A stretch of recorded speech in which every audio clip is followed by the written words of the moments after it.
Hai pemirsa setia Anjang Sana, apa kabar? Ketemu lagi bareng Irin Anggun tentunya dalam program persembahan dari Dinas Pariwisata Daerah Istimewa Yogyakarta, Anjang Sana, ngobrol santai seputar wisata Jogja.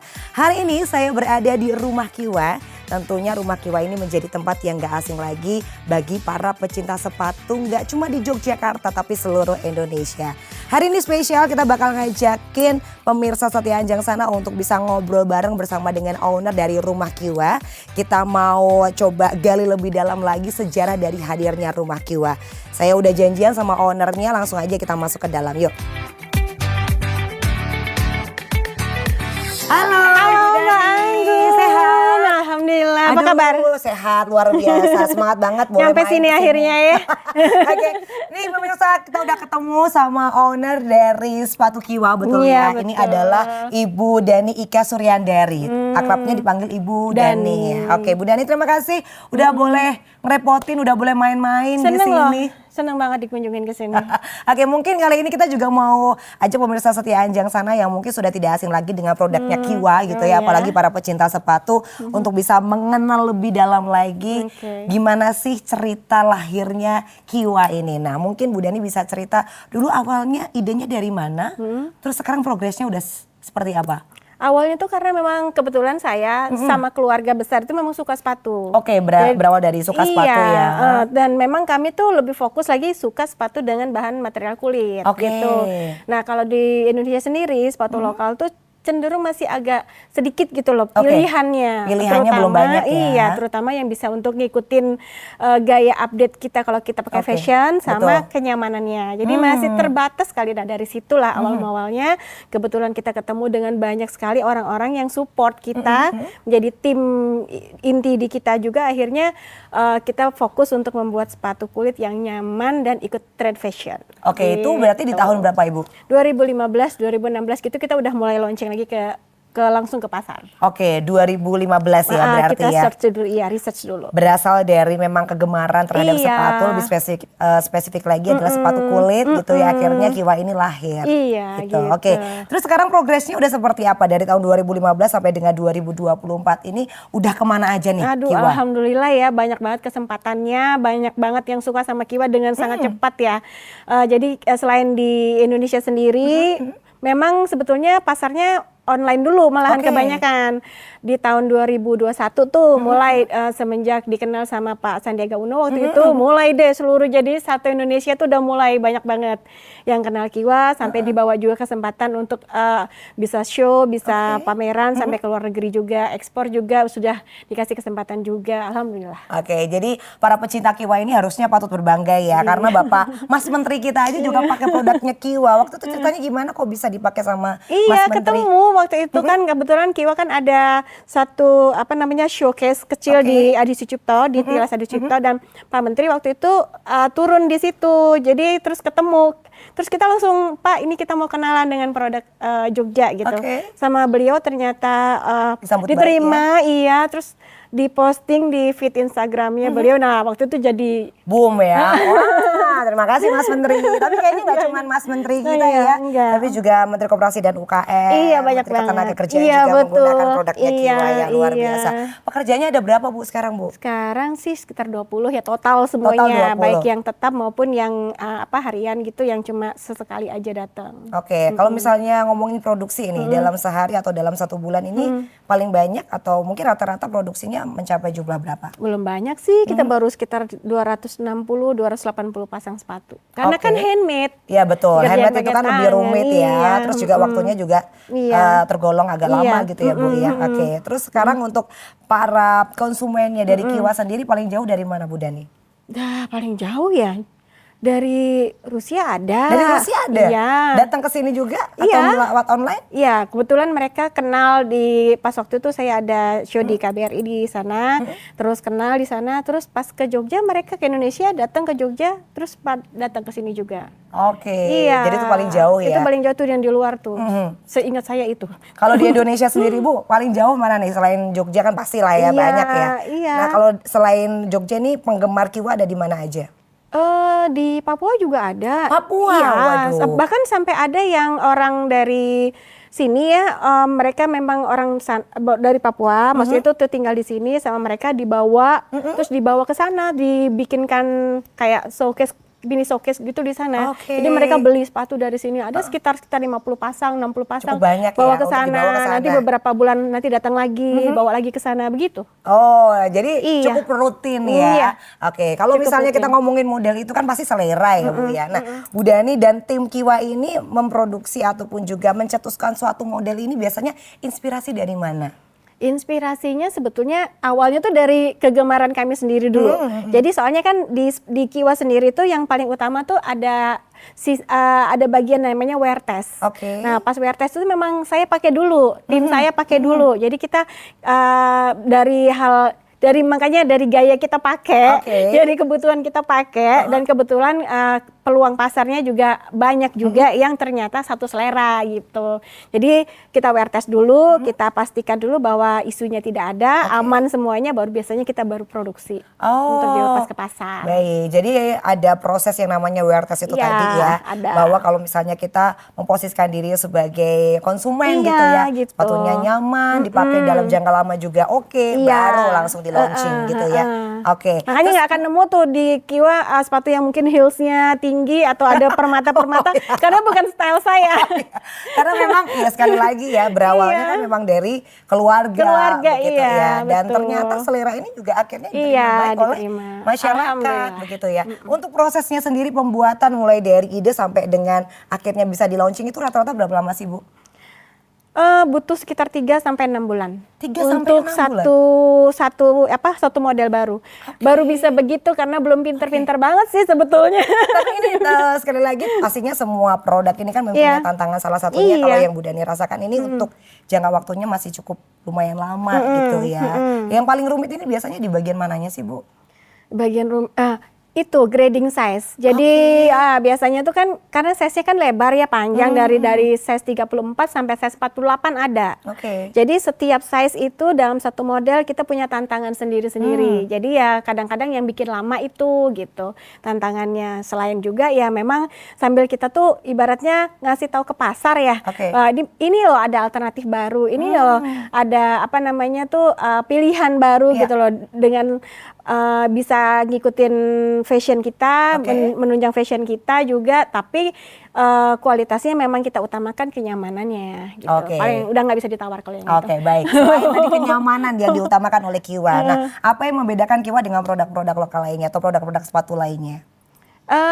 Di Kiwa itu tadi ada sizing yang besar ya, dari kecil sampai yang size 48 itu jarang banget biasanya sepatu lokal gitu. Terus kita kasih pilihan warna-warna kulit yang unik sih, kalau banyakan orang bilang unik. Terus kita juga berkolaborasi memakai material-material yang dari lokal, termasuk salah satunya nih ecoprint, biasanya ecoprint di kulit.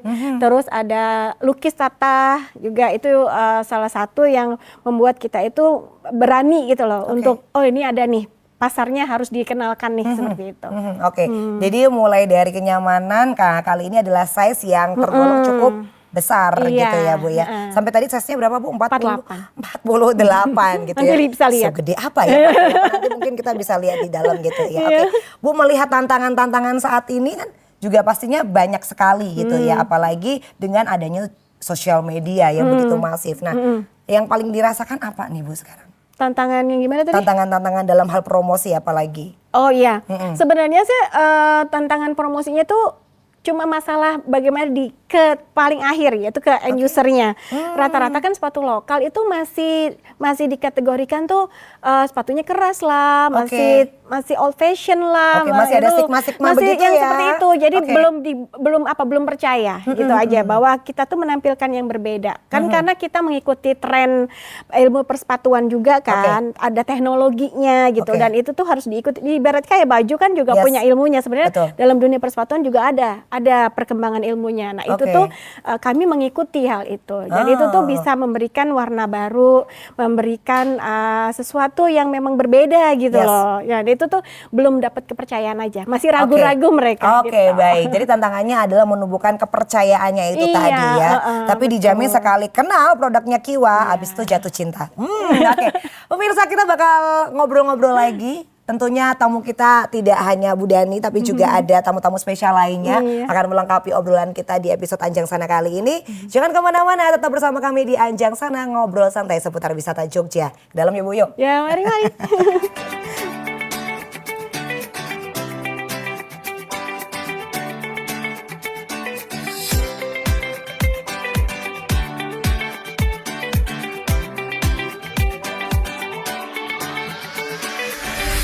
Terima kasih pemirsa Anda masih setia bersama kami di Anjang Sana, ngobrol santai seputar wisata Jogja. Persembahan dari Dinas Pariwisata Daerah Istimewa Yogyakarta. Nah sekarang kita sudah ada di dalam, apa ini Bu namanya nih kalau boleh dibilang? Kalau coba sih Rumah Kiwa Home Store ya. Oke, Rumah Kiwa Home Store gitu ya. Tetap bersama dengan owner dari Kiwa dan tentunya bersama dengan tamu-tamu spesial saya. Tapi mungkin sebelum kita sapa tamu-tamu yang lain, Bu Dani ini kalau boleh diceritakan ini ada apa aja yang ada di dalam sini? Ada sepatu aja. Cuma karena rumahnya sepatu. Rumah sepatunya ada di sini gitu ya. Terus juga nih tempatnya nyaman banget. Jadi kalau misalnya mau beli ngeliat-ngeliat nggak apa-apa lah ya. Iya, betul. Oke. Bu Dani terima kasih banyak, kita sudah boleh mampir. Kita boleh masuk gitu ya buat ngeliat-ngeliat produknya dari Kiwa. Nah, namun sebelumnya mohon izin, saya mau sapa-sapa dulu tamu-tamu spesial saya hari ini. Sudah ada Bapak Iwan Pramana, beliau merupakan Kabid Pengembangan Ekonomi Kreatif Dinas Pariwisata Daerah Istimewa Yogyakarta. Pak Iwan, selamat datang, apa kabar? Alhamdulillah baik, Mbak Anggun. Luar biasa sehat. Oke, kegiatannya ngapain aja nih Pak? Ya, lagi sibuk apa? Kalau sekarang sibuknya ya melakukan pembinaan kepada pelaku ekonomi kreatif tentunya. Oke, tetap ya tetap. dalam misi yang baik yaitu memberikan pelatihan dan juga pendampingan bagi rekan-rekan para pelaku ekonomi kreatif. Oke, tadi kita sudah menyapa Pak Iwan dan satu lagi tamu spesial saya sudah hadir bersama dengan kami Bapak Ibrahim, merupakan Kepala Perwakilan Bank Indonesia Daerah Istimewa Yogyakarta. Pak Ibrahim sehat? Alhamdulillah sehat. Tadi katanya jalan-jalan dari pasar ya Pak ya? Betul, Pasar Beringharjo. Oke Pak Ibrahim, terima kasih sudah menyempatkan waktu di sela-sela kesibukan untuk menyapa pemirsa setia Anjang Sana. Tadi saya sudah ngobrol banyak Pak Ibrahim dan juga Pak Iwan bersama dengan Ibu Dani ini menceritakan untuk sejarah dari Kiwa dari tahun 2015 dan ternyata sampai dengan 2024 ini progresnya semakin luar biasa. Sebelum saya ke Pak Ibrahim, mohon izin saya mau ke Pak Iwan terlebih dahulu, boleh ya Pak ya? Oke, Pak Iwan, melihat industri ekonomi kreatif di Yogyakarta, kondisinya sekarang gimana nih Pak? Apalagi pasca pandemi ya, ini seperti apa? Oke. Kalau kita berbicara terkait ekonomi kreatif, tentu kalau lihat secara Indonesia sendiri, ekonomi kreatif itu kan memegang peranan yang penting sekali dari sektor perekonomian Indonesia. Betul. Nah, DIY sebagai salah satu daerah memiliki potensi besar di ekonomi kreatif, karena DIY itu mempunyai faktor-faktor beberapa hal yang sangat mendukung sekali. Kalau kita lihat pertama terkait dari kekayaan budaya, kemudian yang kedua terkait pariwisata yang sendiri, yang ketiga masyarakat yang kreatif, dan keempat yang paling penting sekali karena ada dukungan dari sektor pendidikan sendiri. Nah, kalau dengan terkait hal tersebut, maka ketika DIY telah memandang itu sebagai suatu potensi yang sangat besar, maka pemerintah daerah DIY berusaha untuk mengembangkan sektor ini. Nah, kalau kita berdasarkan dari BPS, data BPS itu ada peningkatan yang sangat signifikan. Dari tahun 2019 yang cuma 20,33%, dan pada tahun 2022 itu menjadi 23,20% kontribusi ekonominya. Oke, jadi memang Yogyakarta ini tidak hanya istimewa secara kotanya, tapi masyarakat dan juga pemerintahnya istimewa. Melihat industri kreatif yang begitu luar biasa, akhirnya pemerintah ini juga terus mendukung gitu ya Pak ya. Oke, nah ini ngomong-ngomong kita lagi ada di Rumah Kiwa. Udah ngincer Pak sepatu yang mana kira-kira? Sudah pesan. Langsung ya katanya Pak Iwan ini pertama kali kalau bahasa belajar jujuk langsung gitu ya. Saya pemakai. Pak Iwan Satu paket kok Pak Oke, Pak Iwan terima kasih banyak. Mungkin kita juga ke Pak Ibrahim. Pak Ibrahim ini sudah menjadi salah satu penggemar Kiwa dari tahun berapa nih kira-kira Pak Ibrahim? Ya, begitu saya masuk ke Jogja setahun yang lalu, Agustus nanti, itu kan saya browsing apa saja sih industri atau UMKM di Jogja yang punya potensi besar. Nah, ini salah satu yang ada di Jogja dan kebetulan Bank Indonesia juga sudah bersama-sama dengan Kiwa. Dan potensi yang luar biasa itu kita lihat pertama dari pemiliknya Mbak Dani ini punya motivasi yang luar biasa dan potensinya sangat besar sekali.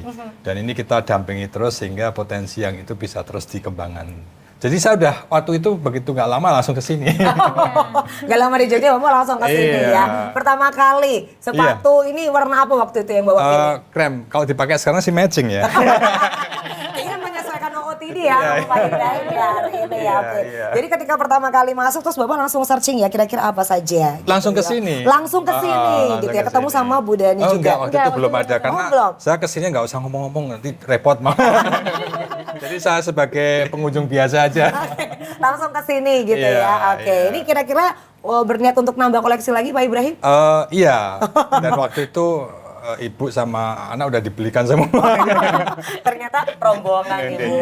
Ya. Oke, Bapak melihat potensi sekali lagi kalau dari Pak Iwan ini kan tadi sudah dijelaskan dukungan-dukungan apalagi dari OPD gitu ya. Nah, dari Bank Indonesia sendiri melihat potensi ekonomi kreatif di Yogyakarta ini kalau dari Pak Ibrahim pribadi seperti apa melihatnya? Ya, kalau kami dari Bank Indonesia kan sering orang lihat, loh Bank Indonesia kenapa ikut dalam pengembangan UMKM, Ekraf gitu ya? Oke. Karena kita memang berkepentingan. Memang kalau tugas utama Bank Indonesia di daerah ya memang sirkulasi uang beredar gitu ya, mencetak dan mengedarkan uang. Tetapi kita juga berkepentingan bagaimana menumbuhkan ekonomi yang ada di masyarakat, khususnya di DIY di sini. Dan salah satu hal utama dan penting untuk dikembangkan adalah UMKM, dan di situ ada Ekraf. Betul. Nah, dari catatan dari Kementerian Koperasi BPS itu UMKM di Indonesia sangat luar biasa sekali. Kalau kita lihat kontribusi dalam dukungan ke tenaga kerja itu hampir 97% tenaga kerja terserap di UMKM. Oke, 97%. Itu iya tenaga kerjanya. Demikian juga untuk pengembangan ekspor ya.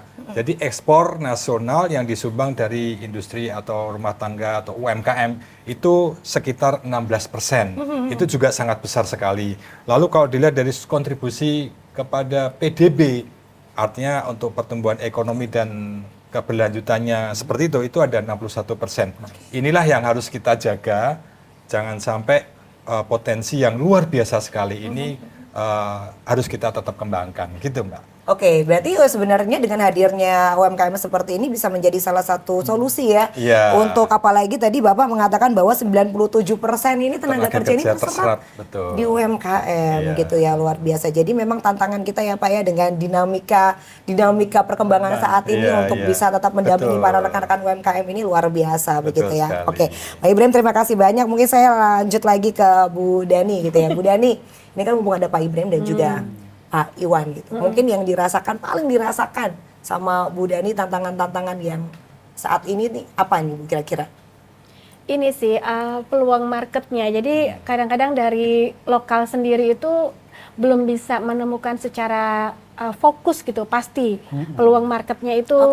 Jadi kan untuk Indonesia sendiri kan pasti untuk beberapa daerah ada yang menyukai beberapa barang-barang tertentu yang memang lebih dominan. Nah, itu tuh dari kaminya sendiri tuh belum banyak gitu loh, belum banyak tahu hal itu.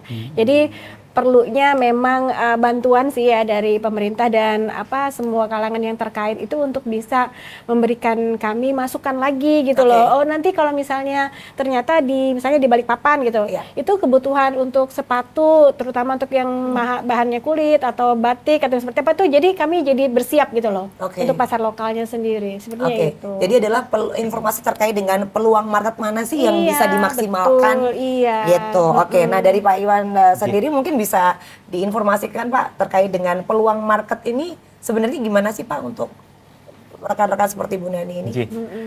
Kalau kita lihat situasi saat ini kan sebenarnya era digital ya. Nah sekarang ini salah satu yang sampaikan Bu Dani tadi juga. Sebenarnya tantangan ke depan itu sebenarnya tantangan saya ini adalah adanya AI, artificial intelligence. Jadi di sini bagaimana penentuan preferensi pasar ekonomi kreatif serta peluang kolaborasi antar subsektor sendiri. Jadi antar subsektor Ekraf. Nah nanti akan diimbangi dengan penyediaan infrastruktur, kemudian kalau nggak salah kesiapan SDM-nya sendiri. Jadi kalau kami di Dinas Pariwisata itu khususnya di bidang pengembangan Ekraf, kami selalu sekarang ini menyiapkan teman-teman di pelaku Ekraf itu baik dari sertifikasi dari ke SDM-nya sendiri. Nah juga kami untuk berusaha untuk menyediakan infrastruktur sama bagaimana terkait pembiayaan, kemudian juga terkait pasarnya juga nanti bagaimana kami menemukan menghubungkan antara para pelaku kreatif sendiri dengan pasar. Oke, nah ini tadi Bapak juga menyatakan bahwa dinas sendiri juga sudah melakukan upaya untuk bisa mempertemukan gitu ya para konsumen dengan para pelaku. Nah ini sudah sangat dirasakan oleh Bu Dani sendiri? Sedikit-sedikit sudah. Oke. Iya, karena kan sudah beberapa peluang juga kami dapat gitu loh. Adanya beberapa pameran-pameran yang harus kami ikutin gitu, dan itu memang sudah dipilihkan lah ya. Ibaratnya kalau di event yang seperti ini, di level yang seperti ini, itu memang brand-brand yang cocok yang seperti apa sih yang ditampilkan dari setiap daerah. Itu memang sudah ada kurasinya sendiri. Itu sudah mulai dirasakan. Oke, jadi Bu Dani sudah merasakan betul begitu jadi ya. lebih tepat gitu loh maksudnya. Oke. Jadi tidak meraba-raba lagi sebenarnya mana sih pasar-pasar yang bisa dimaksimalkan begitu. Oke. Dari Pak Iwan dan juga Ibu Dani, mungkin kita juga mau ke Pak Ibrahim terkait dengan dukungan secara keuangan yang sudah dilakukan selama ini seperti apa Bapak? Ya, jadi begini, kalau dari Bank Indonesia kita ngelihatnya itu hulu hilir atau pull sama pushnya. Kalau di pullnya atau hulunya itu bagaimana capacity building atau pengetahuan produk knowledge-nya terkait dengan production-nya. Kemudian kalau di hilir atau push-nya itu bagaimana produk yang sudah ada itu dikenal oleh pasar atau mengenali trendsetter saat ini seperti apa. Inilah yang kita lengkapi di dua sisi tadi itu. Misalnya Mbak Dani ini sudah produknya seperti ini. Nanti ada event-event, kita punya event yang dikembangkan oleh Bank Indonesia sendiri, ada ISEF itu Indonesia Syariah Economic Festival, kemudian ada KKI nanti di awal Agustus ini, dan kebetulan Mbak Dani ikut nanti dalam event nasional ini. Awal Agustus ya Pak ya? Itu bahkan yang memilih oleh BI Kantor Pusat Jakarta, karena produknya Kiwa ini sudah sangat terkenal, ada potensi besar ditarik ke sana untuk ikut pameran. Nah itu nggak cukup, ada event-event internasional yang kami juga punya perwakilan Bank Indonesia di luar negeri, bekerja sama dengan KBRI, itu kita coba minta beberapa produk, contohnya kita pajang di sana. Jadi apakah sambil ngetes the water lah, bagaimana preferensinya, cek ombak bagaimana di Singapura, di Jepang, atau di Eropa, atau di Amerika yang punya kantor-kantor perwakilan Bank Indonesia, itu kita tes di sana. Dan alhamdulillah untuk ASEAN sih produk-produk kita masih diminati. Nah, untuk fashion ada di Eropa seperti itu. Jadi inilah yang kita coba kembangkan ketika produknya sudah bagus, kita coba kenalkan ke luar negeri, di samping secara nasional juga kita terus dorong.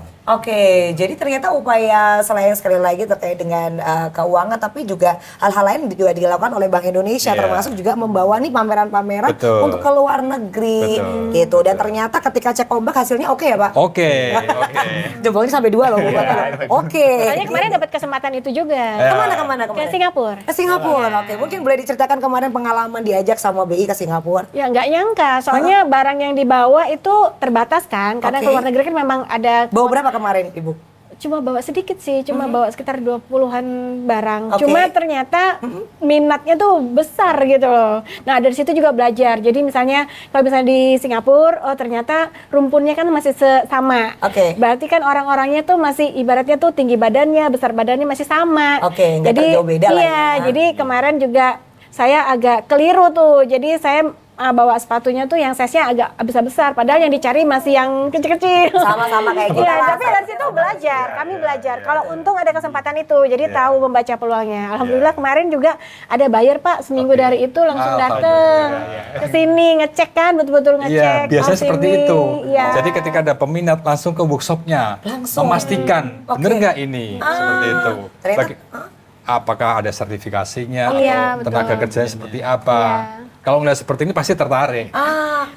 Bersyukurnya juga dari Bank Indonesia yang di Singapura, mereka juga memberikan informasi yang banyak ke komunitas-komunitas di sana. Jadi mereka datang. Jadi udah memang ibaratnya sudah kurasinya dari BI sendiri, orang-orang yang datang gitu. Bayar-bayar yang datang tuh udah pasti ditanggung lah, dikategorikan aman gitu. Ada garansinya aman gitu ya. Gitu. Konsumen kita juga sekarang cerdas-cerdas ya Pak ya. Jadi nggak cuma sekarang kalau ngomongin soal iklan gitu kan, semua bisa beriklan ya Pak ya. Dengan teknologi saat ini sosial media yang masif begitu ya. Tapi ternyata dari ceritanya Pak Ibrahim, wah konsumen ini nggak bisa main-main juga gitu ya. Iya. Langsung ngecek ke sini, langsung Langsung. waktu lama gitu ya. Kalau diajak jalan-jalan mau kemana lagi misalnya, kalau ada kesempatan nih mau ada Pak Ibrahim siapa tahu. Iya, sebenarnya kalau saya lihat, saya googling nih ya, kan saya cuma baca jurnal. Swiss tuh sebenarnya juga salah satu yang membutuhkan sepatu kulit sih Pak. Oke. Mereka tuh masih banyak dari Thailand dan Vietnam. Sebenarnya peluang Indonesia juga besar. Oke, Itu di Swiss dan Swiss Vietnam sebetulnya. tadi ya. Bukan, Swiss itu Swiss. mengambilnya banyaknya dari pengambilnya malah, oke. Vietnam mau Iya. Thailand biasanya. Biasanya jenis-jenis sepatu trekking kalau daerah sana atau Oke. sepatu walking ya untuk Iya, iya. jalan-jalan Jadi gitu. sebenarnya sepatu kulit itu peluangnya lumayan besar Iya, di sana. iya. Nah ini berarti kita sudah masuk ke, sepertinya kita sudah mengkerucut kira-kira negara mana yang mau dibidik sama Iya, Ibu gitu ya. Kalau tadi kita udah ngobrol banyak nih sama Bu Dani, kemudian Pak Iwan, Pak Ibrahim ya terkait dengan dukungan rekan-rekan ekonomi kreatif. Salah satu pelaku juga sudah dihadirkan begitu ya, yaitu Ibu Dani yang sudah merasakan bagaimana pemerintah dan juga Bank Indonesia khususnya di Jogja ini nyengkuyung gitu ya. Bisa terus untuk memberikan dukungan full kepada rekan-rekan para pelaku ekonomi kreatif gitu ya. Nah tadi kan kalau misalnya kita ngomongin peluang kadang-kadang kan kita bahkan tahu dari pelakunya gitu kan. Dan Bu Dani tadi sempat menceritakan bahwa sebenarnya ini ada peluang nih. Ada pasar di negara mana tadi Bu? Di Swiss. Nah di Swiss gitu ya. Sudah dikomunikasikan belum Bu? Misalnya Pak ini kayaknya ada pasarnya nih, kira-kira ada yang bisa dibantu nggak ya untuk menuju pasar itu gitu? Belum sempet sih, soalnya masih terus terang fokusnya masih ke Indonesia nih kemarin. Tapi ya dikit-dikit spill sambil bersiap-siap juga kan, karena untuk bisa ke Go Internasional kan ada dokumen-dokumen yang harus kami persiapkan gitu. Termasuk barang-barangnya juga yang memastikan bahwa itu harus masuk standarnya di sana. Gitu. Tapi Bu Dani juga sudah terinformasikan pasti ya? Iya. Nanti kalau sudah siap pasti akan dikejar-ngejar nih. Pak, Pak, ayo Pak, kita gas gitu, gaspol gitu ya. Oke, baik. Nah untuk Pak Iwan sendiri dari Dinas Pariwisata khususnya begitu ya Pak ya, melakukan dukungan terhadap tadi niat baik pengen go internasional. Rekan-rekan ekonomi kreatif kita ini seperti apa? Kalau terkait untuk teman-teman yang akan go internasional, jadi sebelumnya kami ceritakan juga kalau di ekonomi kreatif sendiri sebenarnya intinya bagaimana nilai tambah dari hak kekayaan intelektual dan inovasi. Jadi kami di DIY berusaha mengembangkan iklim yang kondusif untuk pengembangan ekosistemnya sendiri. Jadi di pengembangan ekosistem itu termasuk nanti riset, pendidikan, kemudian pembiayaan, fasilitasi pembiayaan, kemudian dari segi hak kekayaan intelektualnya juga. Jadi untuk kedepannya bagaimana kami ketika mengembangkan untuk pembiayaan sendiri kan pemerintah sudah mengeluarkan peraturan pemerintah nomor 24 tahun 2022 tentang pelaksanaan dari Undang-Undang nomor 24 tahun 2019 mengenai skema pembiayaan dari hak kekayaan intelektual. Jadi ketika teman-teman dari pelaku ekonomi kreatif ini membutuhkan pembiayaan untuk bisa masuk ke pasar yang lebih besar, untuk ke pasar global, tentu kalau seandainya mereka sudah punya hak kekayaan intelektual itu bisa dijadikan nanti sebagai salah satu untuk skema pembiayaan. Jadi kami dari pemerintah itu bersifatnya fasilitasi dan juga menyiapkan regulasi serta mengembangkan ekosistemnya untuk pasar maupun pembiayaannya sendiri. Informasi-informasi itu juga terus ini ya Pak ya, terus digaungkan ya Pak ya. Program yang saat ini sedang berjalan mungkin dari Dinas Pariwisata. Kalau dari Dinas Pariwisata yang dalam waktu dekat ini kami melakukan BIMTEK maupun workshop. Workshop itu kepada teman-teman pelaku ekonomi kreatif dari 17 subsektor. Jadi kami dari 17 subsektor.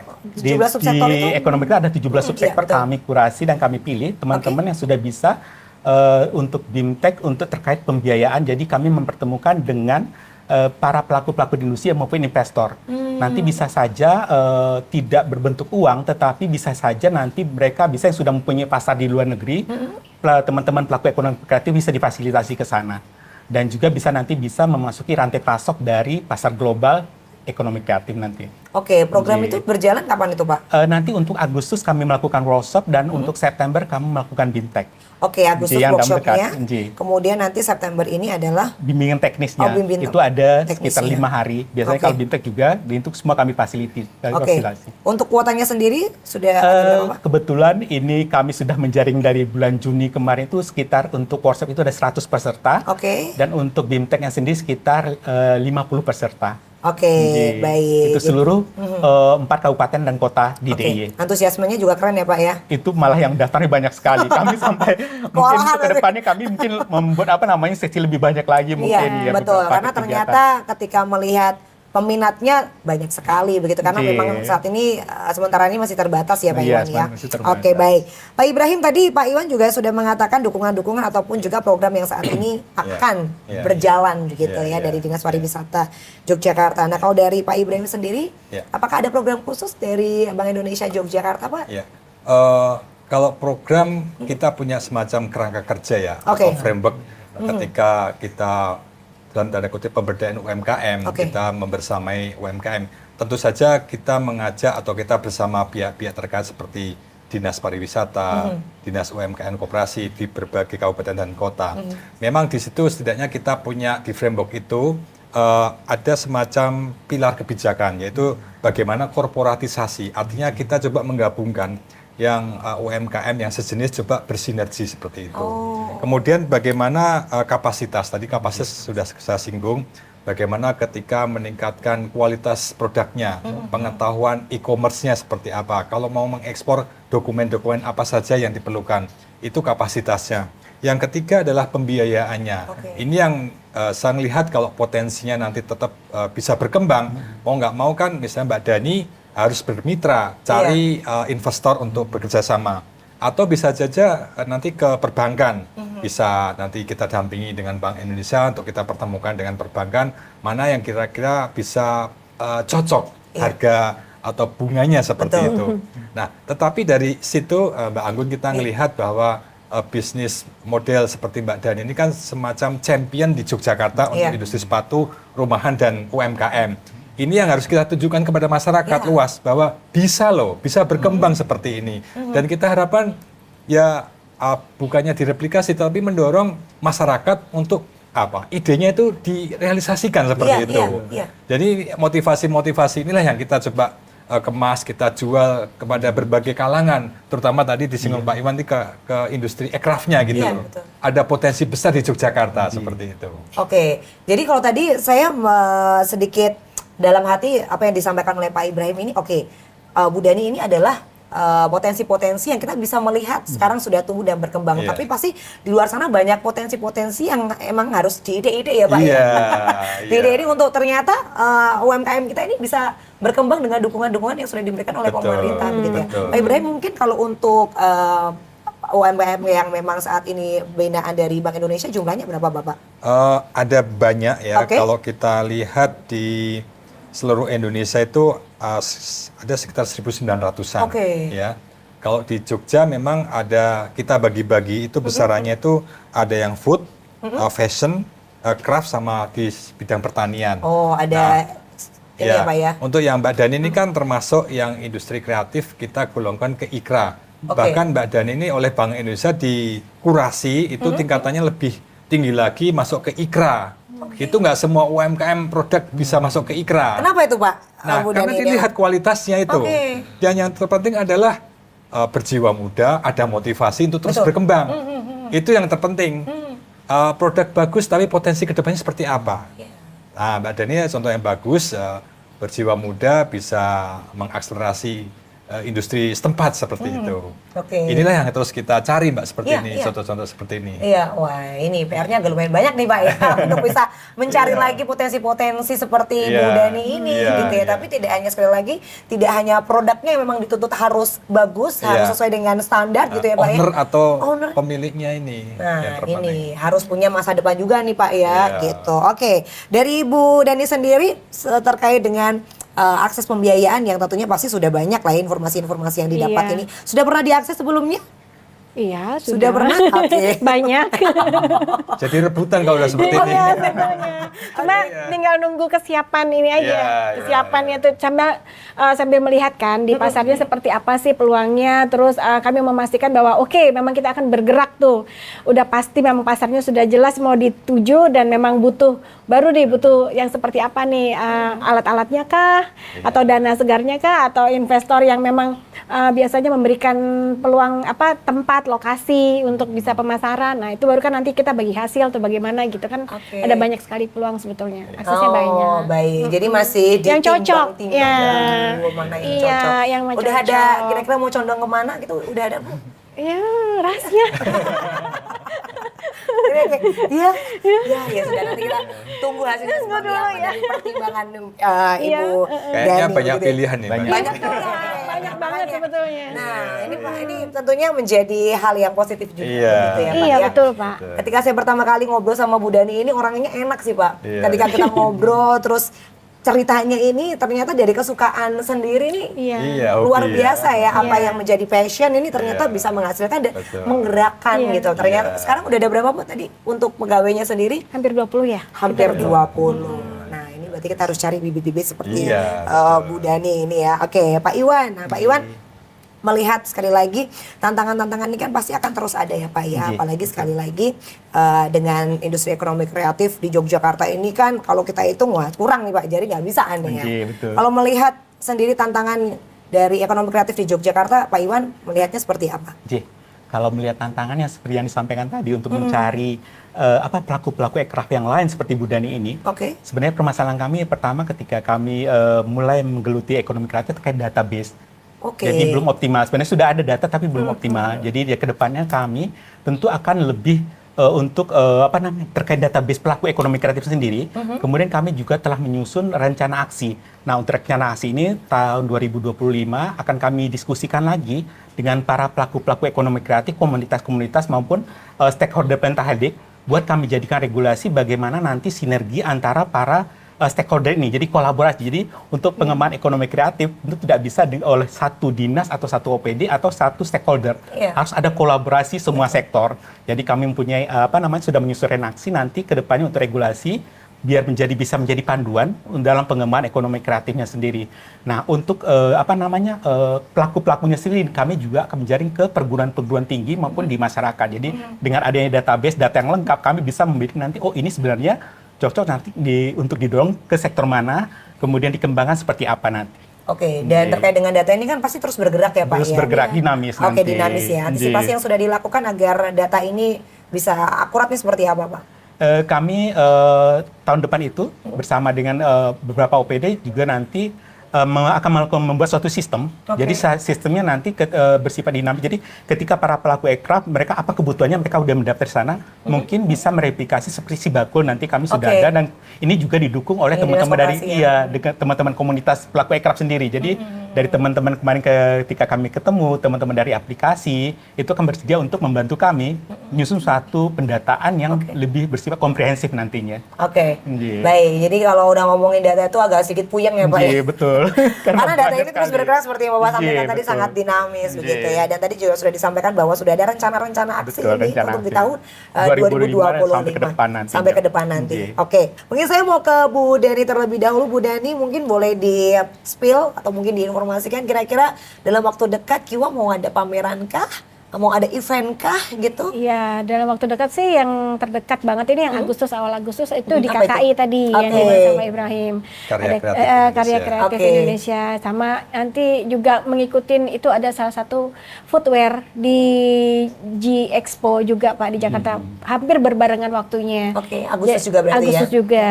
Terus selanjutnya ya masih nanti terdekat lagi untuk Jogja Fashion Week Oke. sama JMFW yang di ASBSD, TEI, Trade Expo Indonesia. Agustus semua itu dalam Itu agenda nanti berlanjut sekitar Agustus, September, Oktober. Oke, itu persiapannya seperti apa Ibu sekarang sudah berapa persen?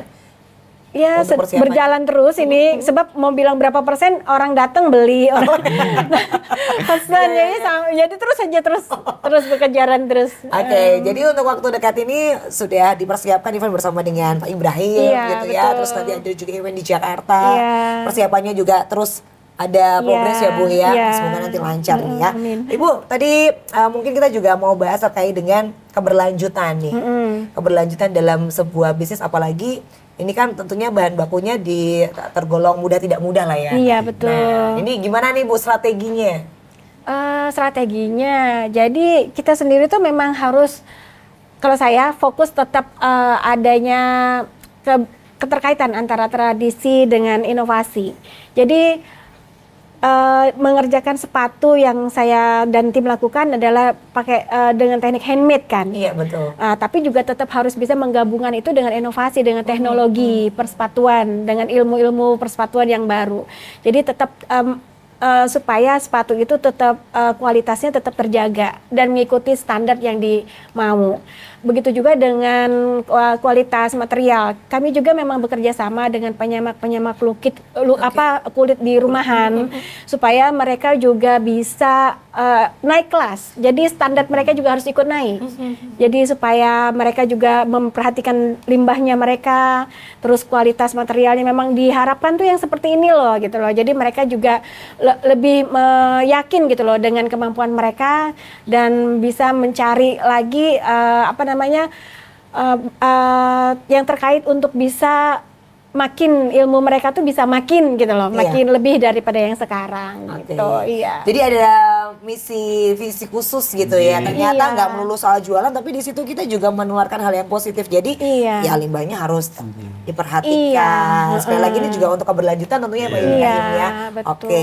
Jadi kalau tadi Ibu udah bekerja sama dengan beberapa penghasil atau pengrajin kulit ya. Ini ada berapa Bu kalau boleh diinformasikan? Sekarang lumayan banyak ya, lumayan banyak. Bukan hanya di Jogja aja, tapi juga dari ada Ngawi, ada Magetan gitu loh. Jadi supaya yang di Jogja misalnya kita dapat nih dari Ngawi atau dapat dari Magetan, kita juga kasih ke Jogja gitu loh. Bisa nggak bikin yang kayak begini? Harganya juga biar bisa bersaing gitu kan, supaya bisa kami pakai, kami produksi lagi lanjutannya begitu. Oke. Kalau dari produknya Kiwa itu range harganya dari berapa sampai berapa Bu? Dari 700 termahalnya sampai berapa? Sampai 3 juta. Oke, 700 sampai dengan 3 juta, tergantung rumitnya, betul. model, ukurannya, gitu ya, Bu. Oke, baik. Semoga lancar ya Bu ya. Amin. Persiapan-persiapannya, event-eventnya gitu. Oke, kalau untuk Pak Iwan sendiri mungkin boleh diceritakan sinergi yang terus dilakukan ini seperti apa Pak? Bersama dengan OPD-OPD yang lain. Jadi kami untuk sinergi ini, kami punya forum pentahelix. Jadi forum pentahelix itu tidak saja dengan para OPD. Jadi sinergi ada dua. Pertama sinergi di lintas bidang kami sendiri. Di Dispar itu antara bidang pemasaran, bidang destinasi, kemudian sumber daya pariwisatanya itu kami sinergikan. Kemudian sinergi dengan pentahelix. Jadi mulai dari perguruan tinggi, dari OPD-OPD kabupaten, kemudian instansi pemerintah pusat maupun vertikal di daerah, dengan perbankan juga. Kemudian dengan para komunitas dan masyarakat juga. Dan terlebih lagi nanti sinergi bagaimana mengkolaborasikan semua, tentu ada harus ada panduan seperti yang kami bilang tadi, mungkin ada rencana aksinya seperti apa ke depannya. Itu. Oke, rencana-rencana aksi yang tadi sudah disampaikan untuk di tahun 2025 dan sampai ke depan 2045. Oke, tadi juga sudah diceritakan program yang akan berjalan ya Pak ya. Di antaranya tadi di bulan Agustus ada apa tadi Pak? Bulan Agustus nanti kami workshop. Kemudian nanti September itu ada BIMTEK. Ada BIMTEK sampai dengan 5 hari tadi ya Pak ya. Oke, jadi antusiasmenya juga luar biasa.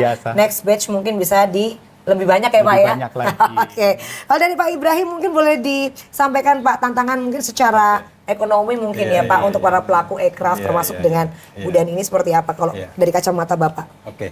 Jadi kalau kita petakan secara umum ya industri atau UMKM secara termasuk fashion sepatu di sini.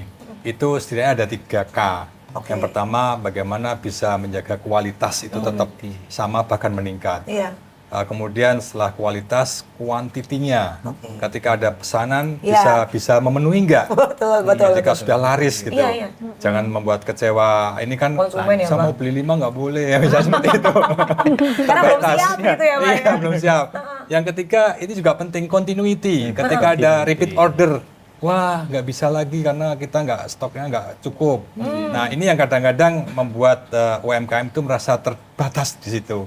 Padahal ketika sudah kita dampingi sama-sama dan UMKM-nya juga semangat, udah tumbuh.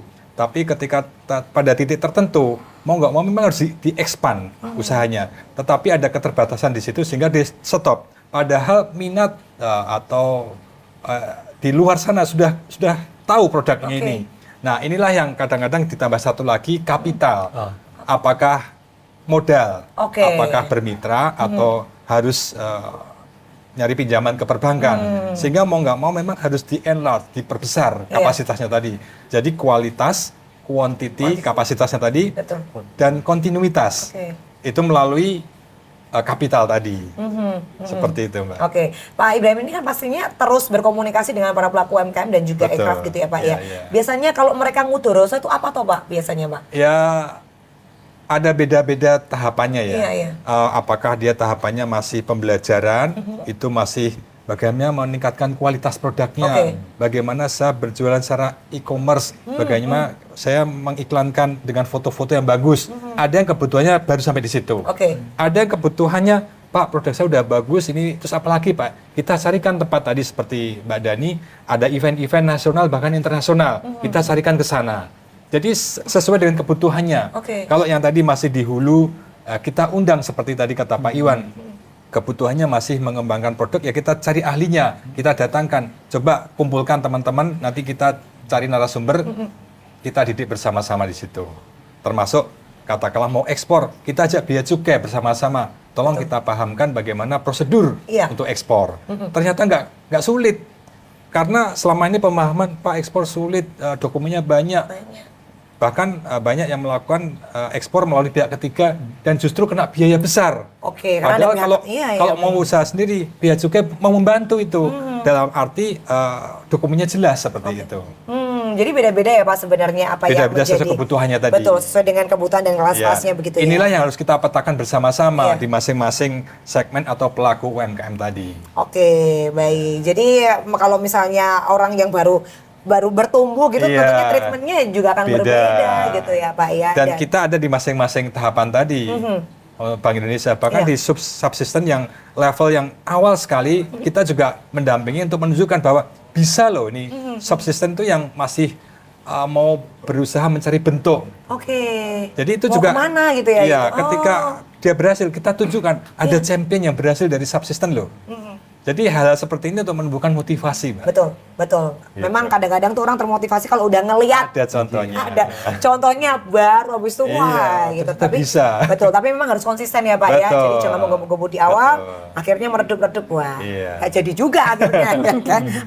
Nah ini Bu Dani, otomatis kan kalau kita ngomongin soal promosi gitu ya. Promosi ini kan tentunya juga punya tantangan ya, apalagi dengan produk-produk lain ya pasti kita harus melek soal persaingan gitu ya. Nah Bu Dani, ini kalau dari sosial media upaya-upaya yang sudah dilakukan sampai dengan saat ini seperti apa? Melihat tantangan-tantangan persaingan juga seperti apa Ibu? Kalau di sosial media memang kebetulan saya memang memulai bisnis ini berawal dari sosial media awalnya. Dari 2015 2016 itu memang di mana belum banyak yang ke situ, tapi kami sudah mulainya dari situ. Jadi alhamdulillah sudah semakin ke sini tuh semakin udah ibaratnya tuh nggak kagol gitu loh. Dengan naik turunnya algoritmanya, dengan banyaknya yang algoritmanya lagi kacau gitu kan. Gitu kan ya. Jadi tetap aja sosial media itu menjadi satu sarana aja di mana kita menceritakan tentang produk, tapi ujung-ujungnya lagi mereka itu juga pintar. Mereka pasti akan datang. Mereka setidaknya walaupun nggak datang secara langsung memberikan utusan. Apalagi Jogja ini kan memang tempatnya jujukan orang berwisata. Bukan dianya tapi mungkin temannya, saudaranya yang sedang mampir ke Jogja disuruh mampir, disuruh cek lokasi, cek barang. Jadi memang kita nggak bisa cuma sekedar foto yang bagus gitu kan, konten yang bagus, tapi memang harus tetap fokus dan konsisten dengan kualitas. Standar kualitas itu nggak bisa lagi ditawar-tawar lah ibaratnya begitu. Jadi untuk bisa terus berlangsung, selain kita juga tetap memberikan value kita melalui pemasaran di sosial media, kita juga harus berjanji bahwa tetap ini harus dijaga nih. Nggak bisa. Jadi Ibu sudah sangat familiar sekali ya dengan naik turunnya sosial media. Gitu ya, karena memang berawal intinya dari sosial media. Sosmednya waktu itu masih apa Bu? Dari Instagram. Nah, sampai sekarang sih Instagram. Instagramnya apa nih? Boleh diinfokan? Iya, Instagramnya @kiwa_sus. Kiwa_sus gitu ya. Di situ juga kita bisa ngeliat terus melakukan pembelian juga. Iya, bisa. Baik. Terima kasih. Nah, mungkin di detik-detik terakhir ini dari Pak Iwan terlebih dahulu Pak. Mungkin ada harapan, closing statement atau mungkin ada informasi yang mau disampaikan? Silakan. Kalau dari kami, dari sisi pemerintah, kami harapkan nanti perkembangan dan pertumbuhan ekonomi kreatif ini bisa secara kolektif tuh masuk dalam sistem untuk mendukung perekonomian di daerah istimewa Yogyakarta. Jadi kami sendiri di Dinas Dinas Pariwisata sebagai bagian dari Pemda DIY itu berkomitmen untuk bagaimana mengembangkan ekonomi kreatif itu nantinya juga memberikan kontribusi kepada perekonomian daerah kemudian bagaimana berbasis pada sumber daya manusianya sendiri nanti juga mempunyai sumber daya manusia yang berkualitas, dan terakhir memberikan dampak sosial dan lingkungan keberlanjutan yang positif nantinya ke depannya. Oke, baik. Amin ya. Semoga dilancarkan ya Bapak. Kalau dari Pak Ibrahim sendiri, Ya. silakan Pak. Dalam kesempatan yang baik ini, saya ingin juga menyampaikan bahwa nanti di Bank Indonesia juga punya flagship event nih di bulan Agustus tanggal 7, 8, 9, 10, 11. Itu selama 4-5 hari kita membawa produk-produk UMKM unggulan se-DIY untuk kita showcasing kepada masyarakat. Wah, ini waktunya juga cukup panjang ya Pak. Iya, jadi nanti puncaknya di Jumat, Sabtu, Minggu, silakan hadir di Pakuwon. Oke, wah, di Pakuwon. Iya, jadi termasuk produk-produk seperti ini juga nanti kita kasih e-booth gitu ya. Nanti juga ada fashion show. Nah, ini juga meriah sekali. Saya harapkan industri kreatif Yogyakarta bisa ikut meramaikan di ajang Grebek UMKM Yogyakarta. Cakep. Udah kayak pantun aja cakep ya. Pak Ibrahim, terima kasih banyak. Semoga nanti ramai ya Pak eventnya. Terima kasih. Semoga lancar juga teman-teman yang mengikuti pameran juga selalu semangat. Tanggal 7, 8, 9, 10 di Pakuwon. Oke, nanti kita janjian rame-rame ya ke sana ya. Oke, kita kasih tepuk tangan dulu untuk narasumber kita yang luar biasa. Pak Ibrahim matur sembah nuwun, terima kasih banyak untuk kesempatannya Pak Iwan. Terima kasih banyak untuk waktunya, untuk semangat yang sudah disampaikan. Bu Dani juga terima kasih, kita sudah boleh main.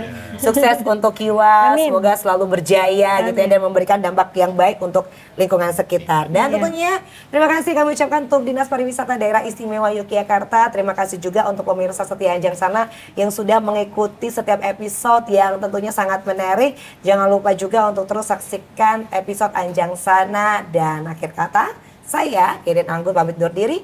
Terima kasih, sampai jumpa.